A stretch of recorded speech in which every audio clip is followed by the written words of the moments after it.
কে শাস্তি পেলেন ভিনি। কিন্তু কেন? মেজাজ হারিয়ে প্রতিপক্ষকে আঘাত ও শাস্তিতে ভিনির। নতুন বছর ভালোভাবে শুরুর প্রত্যাশা থাকে সবারই। কত রকম পরিকল্পনাও থাকে। ভিনিসিয়াস জুনিয়রেরও নিশ্চয়ই তেমন কিছু ছিল।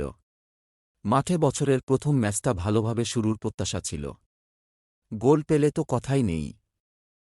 অথচ পেলেন লাল কার্ড, সেটাও একদম সরাসরি। ভিনি সেই কার্ড দেখার সময় আবার তেড়েফুঁড়েও গিয়েছেন রেফারির প্রতি। কার্ড যে কারণে দেখলেন, সে দৃশ্যটাও ভালো কিছু নয়, এমনকি ফুটবলীয় কোনো কারণও ছিল না।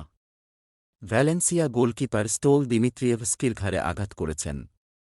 লাল কার্ড দেখার প্রতিক্রিয়ায় রিয়াল মাদ্রিদ উইঙ্গার যেভাবে রেফারির দিকে তেড়ে গিয়েছিলেন, আন্তোনিও রুডিগার তাকে না ঠেকালে কি ঘটত কে জানে। সামাজিক যোগাযোগ মাধ্যম এক্সে ভিনির দুঃখ প্রকাশের ধরনটাও যেন কেমন, বাছাই করা খুব অল্প কিছু শব্দে কাজটা সেরেছেন জেতার জন্য দলকে ধন্যবাদ জানানোর মাধ্যমে, দুঃখিত এবং দলকে ধন্যবাদ।